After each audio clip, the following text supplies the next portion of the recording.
जय श्री राम। गए श्रम सकल सुखी निप भयउ, निज आश्रम तापस लय गयउ। आसन दीन अस्थिर अभिजानी, पुनि तापस बोले मृदुवानी। सारी थकावट मिट गई, राजा सुखी हो गया। तपस्वी उसे अपने आश्रम ले गया और सूर्यास्त का समय जानकर उसने राजा को बैठने के लिए आसन दिया। फिर वह तपस्वी कोमल वाणी में बोला, को तुम कस बिनु फिरऊँ अकेले, सुंदर जुआ जीव पर हेले। चक्रवर्ती के लक्षण तोरे, देखत दया लागे अति मोरे। तुम कौन हो सुंदर युवक होकर, जीवन की परवाह न करके वन में अकेले क्यों फिर रहे हो? तुम्हारे चक्रवर्ती राजा के से लक्षण देखकर मुझे बड़ी दया आती है। नाम प्रताप बानु अवनीसा, तासु सचिव में सुनहु मुनीसा। फिरत अरे परयो भुलाई, बड़े भाग देखो पद आई। राजा ने कहा, हे मुनीश्वर सुनिए, प्रताप भानु नाम का एक राजा है। मैं उसका मंत्री हूँ। शिकार के लिए फिरते हुए राह भूल गया हूँ। बड़े भाग्य से यहाँ आकर मैंने आपके चरणों के दर्शन पाए हैं। हम कह दुर्लभ दरस तुम्हारा, जानत हो कछु भलो नियारा। कह मुनि तात भयो अंधियारा, जो जनत तसरी नगर तुम्हारा। हमें आपका दर्शन दुर्लभ था, इससे जान पड़ता है कि कुछ भला होने वाला है। मुनि ने कहा, हे तात, अंधेरा हो गया। तुम्हारा नगर यहाँ से 70 योजन पर है। निशा घोर गंभीर बन, पंत न सुनो सुजान। बसऊँ आज अस जानी तुम, जाए होत निबियान। हे सुजान सुनो, घोर अंधेरी रात है, घना जंगल है, रास्ता नहीं है। ऐसा समझकर तुम आज यहीं ठहर जाओ, सवेरा होते ही चले जाना। तुलसी जस भवत तैसी मिलऊ सहाय, आपन आबई ताहि पाई, ताहि ता ले जाए। तुलसीदास जी कहते हैं, जैसी भविष्यवक्ता होनहार होती है वैसी ही सहायता मिल जाती है। या तो वह आप ही उसके पास आती है या उसको वहाँ ले जाती है। भले नाथ आयुष धरि सीसा, बांधी तुरग तरु बैठ मैसा। निपबऊ भाति प्रशंसउताई, चरण बंदी निज भाग्य सराही। हे तात, बहुत अच्छा ऐसा कहकर और उसकी आज्ञा सिर चढ़ाकर घोड़े को वृक्ष से बांधकर राजा बैठ गया। राजा ने उसकी बहुत प्रकार से प्रशंसा की और उसकी चरणों की वंदना करके अपने भाग्य की सराहना की। पुनि बल्यु मृदु गिरा सुआई, जानि पिता प्रभु करौ टिटाई। मोहि मुनि से सुत सेवक जानी, नाथ नाम निज कहु बखानी। फिर सुंदर कोमल वाणी से कहा, हे प्रभु, आपको पिता जानकर मैं ठिठाई करता हूँ। हे मुनीश्वरों, मुझे अपना पुत्र और सेवक जानकर अपना नाम धाम विस्तार से बताइए। तेना नाम निप निपु सो जाना, बहु सुदौ सो कपट सयाना। भैरी पुनि छत्री पुनि राजा, छल बल कीने चहु निज काजा। राजा ने उसको नहीं पहचाना, पर वह राजा को पहचान गया था। राजा ने शुद्ध हृदय था और वह कपट करने में चतुर था। तो एक बैरी, फिर जाति का क्षत्रिय, फिर राजा, वह छल बल से अपना काम बनाना चाहता था। समुझि राज सुख दूत त्यारती, अवा अनल इव सुग गई छाती। सरल वचन निप के सुनिकाना, भयर संभार हृदय हरसाना। वह शत्रु अपने राज सुख को समझ करके स्मरण करके दुखी था। उसकी छाती कुम्हार के आवे के आग की तरह भीतर ही भीतर सुलग रही थी। राजा के सरल वचन कान से सुनकर अपने बैर को याद कर वह हृदय से कंपित हो उठा। कपट बोरी बानी मृदुल बोल, जुगति समेत। नाम हमारी भिखारी, अब निर्धन रहित निकेत। वह कपट में डूबकर बड़ी युक्ति के साथ कोमल वाणी से बोला, अब हमारा नाम भिखारी है, क्योंकि हम निर्धन और अनिकेत घर द्वारहीन हैं। कह निपजे विज्ञान निदाना, तुम सरी के गलती अभिमाना। सदा रही अपनयो दुराए, सब विधि कुशल कुबेश बनाए। राजा ने कहा, जो आपके सदृश्य विज्ञान के निधान और सर्वथा अभिमान रहित होते हैं, वे अपने स्वरूप को सदा छिपाते हैं, क्योंकि कुबेश बनाकर रहने में ही सब तरह का कल्याण है। प्रकट संत वेश में मान होने की संभावना है और मान में पतन की। ते ते करें संत सुति टेरे, परम अकिंचन प्रिय हरि केरे। तुम सम अधम भिकार नियग्या, होत बिची से वही संदेहा।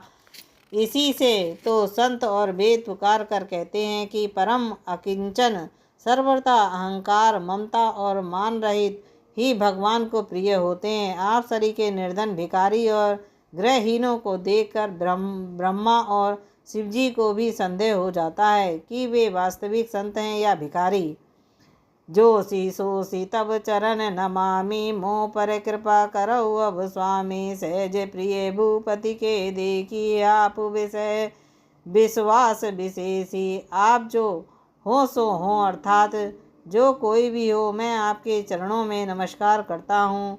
हे स्वामी, आप मुझ पर कृपा कीजिए। अपने ऊपर राजा की स्वाभाविक प्रीति और अपने विषय में उसका अधिक विश्वास देखकर सब प्रकार राजई अपनाई, बोले अधिक स्नेह सजाई। सुने सती भाव कहु मई पाला, यहाँ बसत बीते बहु काला। सब प्रकार से राजा को अपने बस में करके अधिक स्नेह दिखाता हुआ वह कपट तपस्वी बोला, हे राजन सुनो, मैं तुमसे सत्य कहता हूँ, मुझे यहाँ रहते बहुत समय बीत गया।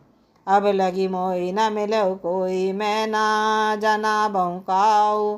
लोक मान्यता अनल सम, तप कर कानऊ दाऊ। अब तक तो मैं कोई मुझसे मिला और ना मैं अपने को किसी पर प्रकट करता हूँ, क्योंकि लोक में प्रतिष्ठा अग्नि के समान है जो तपस्वी बन को भस्म कर डालती है। तुलसी देखे विशेष बुलई, मोड़ न चतुर नर। सुंदर के कई पंख वचन, सुधा सम असन ही। तुलसीदास जी कहते हैं, सुंदर वेश देखकर मूढ़ नहीं, मूढ़ तो मूढ़ ही है।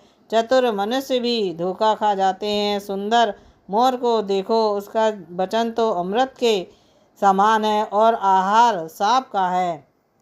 ताते गुपत राउ जग माही, हरि तजी कीमपि प्रयोजन नाही। प्रभु जानत सब बनई जनाऊ, काहू कबनी सिद्धि लोक रिझाऊ। कपट तपस्वी ने कहा, इसी से मैं जगत में छिपकर रहता हूँ, श्री हरि को छोड़कर किसी से कुछ भी प्रयोजन नहीं रखता। प्रभु तो बिना जाने ही सब जानते हैं, फिर कहो संसार को रिझाने से क्या सिद्धि मिलेगी।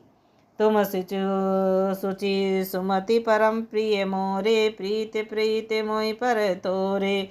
अब जो तात दुराहो, तो ही दारुण देश घटई अति मोहि।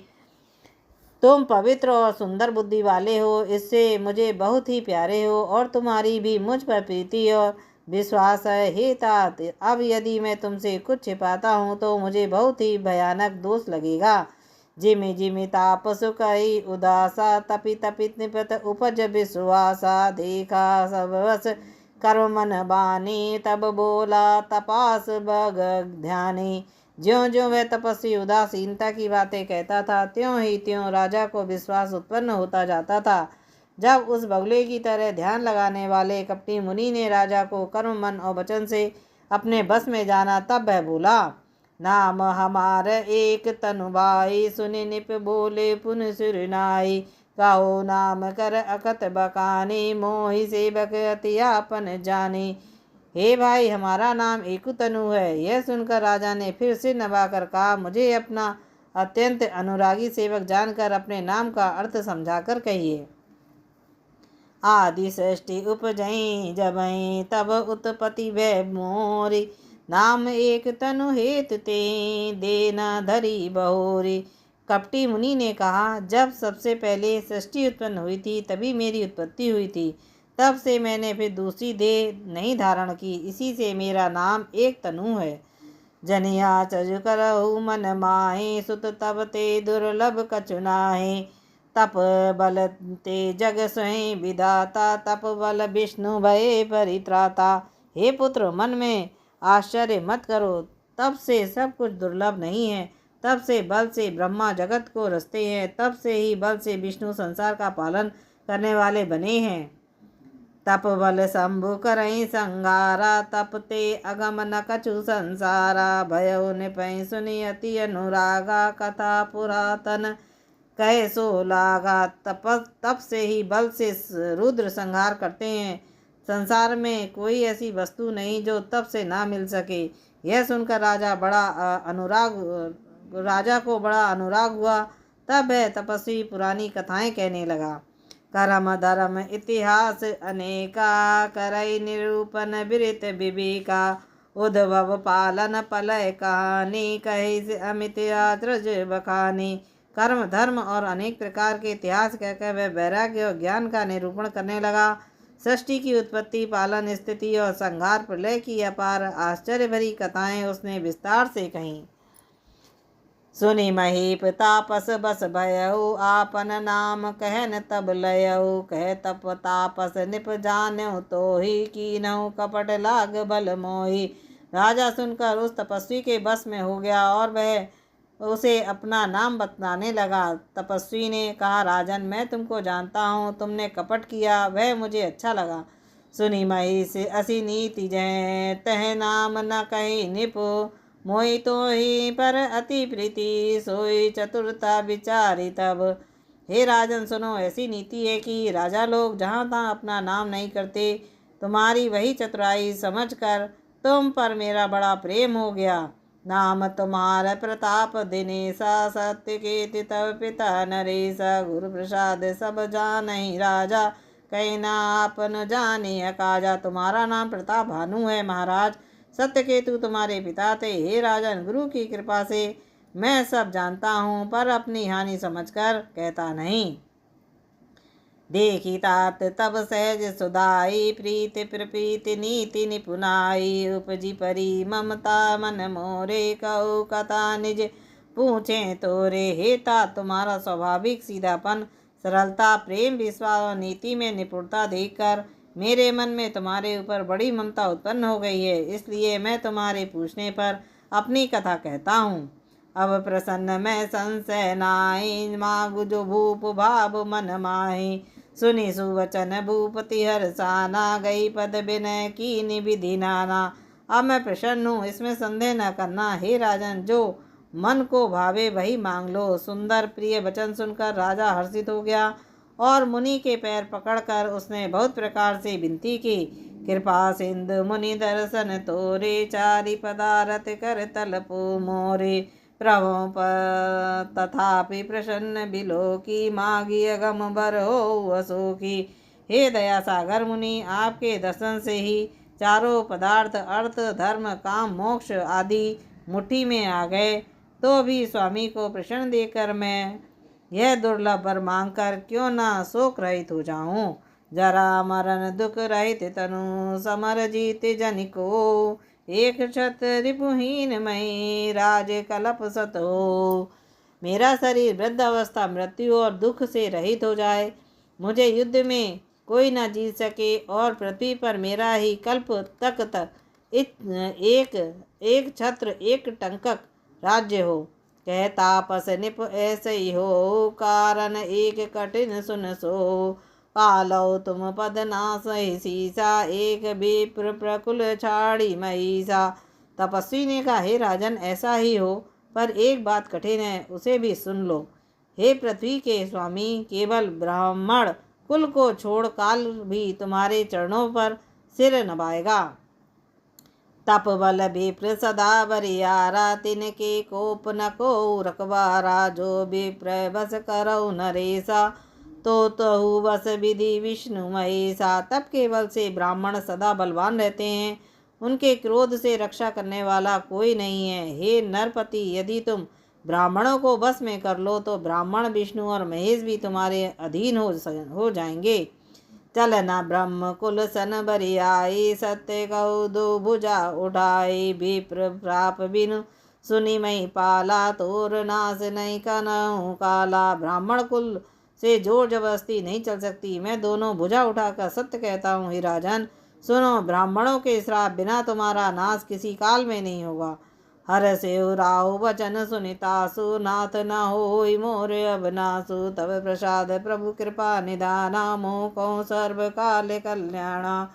राजा उसके वचन सुनकर बड़ा प्रसन्न हुआ और कहने लगा, हे स्वामी, मेरा नाश अब नहीं होगा। हे कृपा निदान प्रभु, आपकी कृपा से मेरा सब समय कल्याण होगा। एवमस्तु कई कपट मुनि बोला कुटिल बहोरी। मिलब हमार भुलाभ निज कहो ते हमारी न कोर। मस्तु ऐसा ही हो कहकर वह कुटिल कपटी मुनि फिर बोला, किंतु तुम मेरे मिलने तथा अपने राह भूल जाने की बात किसी से कहना नहीं। यदि कह दोगे तो हमारा दोष नहीं। ताते मैं तो ही बनऊँ राजा कई कथा तब परम अकाजा। छठे श्रवण यह परत कहानी नास तुम्हारे सत्य मम्बानी। हे राजन, मैं तुमको इसलिए मना करता हूँ कि इस प्रसंग को कहने से तुम्हारी बड़ी हानि होगी। छठे कान में यह बात पढ़ते ही तुम्हारा नाश हो जाएगा। मेरा यह वचन सत्य जानना। यह प्रगटे अथवा दुज श्रापा नाम तोर सुनि भानु प्रतापा। आनौ पाओ निधन तब नाई जो हरिहर को पई मन माही। हे प्रताप भानु सुनो, इस बात से प्रकट करने से अथवा ब्राह्मणों के साप से तुम्हारा नाश होगा, और किसी उपाय से चाहे ब्रह्मा और शंकर भी मन में क्रोध करे तुम्हारी मृत्यु नहीं होगी। सत्य शपथ नाथ गही निप भाषा दुज गुरु कोप कहू को राखा। राखई गुरु जो कोप विधाता गुरु विरोध नहीं को जगताता। राजा ने मुनि के चरण पकड़कर कहा, हे स्वामी, सत्य ही है, ब्राह्मण और गुरु के क्रोध से कहिए कौन रक्षा कर सकता है। यदि ब्रह्मा भी क्रोध करे तो गुरु बचा लेते हैं, पर गुरु से विरोध करने पर जगत में कोई भी बचाने वाला नहीं है। जो ना चबब हमें कह तुम्हारे हो, नास नहीं सोच हमारे। एक ही डर डर पत मन मोरा प्रभु मई देव श्राप अति घोरा। यदि मैं आपके कथन के अनुसार नहीं चलूँगा तो भले ही मेरा नाश हो जाए, मुझे इसकी चिंता नहीं है। मेरा मन तो हे प्रभु केवल एक से ही डर रहा है कि ब्राह्मणों का श्राप बड़ा भयंकर होता है। हो ही विप्र बस कबन विधि कहूँ कृपा करी सो। तुम दी तज दीन दयाल निज हेतु न देखो को। हे ब्राह्मण, किस प्रकार से बस में हो सकते हैं, कृपा करके वह भी बताइए। हे दीन दयालु, आपको छोड़कर और किसी को मैं अपना हेतु नहीं देखता। सुने निप विविध जतन जग माहे कष्ट साध्य पुण्य होय किनाहे। अहि न एक अति सुगम हो पाए तहाँ परंतु एक कठिनाई। तपस्वी ने कहा, हे राजन सुनो, संसार में उपाय तो बहुत हैं, पर वे कष्ट साधक हैं, बड़ी कठिनाई से बनने में आते हैं, और इस पर भी सिद्ध हो या ना हो उसकी सफलता निश्चित नहीं हो। हाँ, एक उपाय बहुत सहज है, परंतु उसमें एक कठिनता है। मम अधीन जुगति निप सोई मोरे जाव तब नगर न होई। आज लगे अरु जवते भयऊ काहू के ग्रह ग्रास न गयऊ। हे राजन, यदि युक्ति तो मेरे हाथ में है, पर मेरा जाना तुम्हारे नगर में हो नहीं सकता। जब से पैदा हुआ हूँ तब से आज तक मैं किसी के घर अथवा गांव नहीं गया। जो न जाऊं तब होय अकाजू बना आई असमंजस आजू। मुनि महिष बोले मृदुबानी नाथ निगम असी नीति बखानी। परंतु यदि नहीं जाता हूँ तो तुम्हारा काम बिगड़ता है। आज यह बड़ा असमंजस आ पड़ा है। यह सुनकर राजा कोमल वाणी से बोला, हे नाथ, वेदों में ऐसी नीति कही गई है कि बड़े सनेव लगो पर कीनी गिरी निज सिर नि सदा तनु धरई। जलधि अगाध मैली बह भेनु संतत धरनि धरत सिर रेनु। बड़े लोग छोटों पर स्नेह करते ही हैं। पर्वत अपने सिरों पर सदा तृण घास को धारण किए रहता है। अगाध समुद्र अपने मस्तक पर फेन को धारण करता है, और धरती अपने सिर पर सदा धूलि को धारण किए रहती है। अस कहीं गए नरेश पद स्वामी हूँ कृपालु। मोहि लागी दुख सही प्रभु सज्जन दीन दयाल। ऐसा कहकर राजा ने मुनि के चरण पकड़ लिए और कहा, हे स्वामी, कृपा कीजिए, आप संत हैं, दीन दयालु हैं, अतः हे प्रभु मेरे लिए इतना कष्ट अवश्य सहिए। जाने ने पैयापन आदीना बोला तपस कपट प्रवीणा। सत्य कहूँ भूपति सुनि तोहि जगनानि दुर्लभ कछु मोहि। राजा को अपने अधीन जानकर कपट में प्रवीण तपस्वी बोला, हे राजन सुनो, मैं तुमसे सत्य कहता हूँ, जगत में मुझे कुछ भी दुर्लभ नहीं है। अब सी काज मैं करहूँ तोरा, मन तन बचन भगत तय मोरा। जोग जुगति तप मंत्र प्रभाहो, फलई तबई जब करहु दुराहो। मैं तुम्हारा काम अवश्य करूँगा, क्योंकि तुम मन वाणी और शरीर तीनों से मेरे भक्त हो। पर योग युक्ति तप और मंत्र का प्रभाव तभी फलीभूत होगा जब वे छिपाकर किए जाते हैं। जो नरेश मैं करो रसोई, तुम पर सौ मोही जान न कोई। अन्य जो जोई जोई भजन करई, सोई सोई तब आयस अनुसरई। हे नरपति, मैं यदि रसोई बनाऊंगा तो तुम उसे परोसो, और मुझे कोई जानने ना पावे तो उस अन्न को जो जो खाएगा सो तुम्हारा आज्ञाकारी बन जाएगा। पुनित के गए जे भई जो, तब बस होई भूप सुन सो। जाहि उपाय रचौ निप एहु, संबत भरी संकल्प करहु। यही नहीं, उन भोजन करने वालों के घर में भी जो कोई भोजन करेगा, हे राजन सुनो, वह भी तुम्हारे अधीन हो जाएगा। हे राजन, जाकर यही उपाय करो और वर्ष भर भोजन कराने का संकल्प कर लेना। जय श्री राम।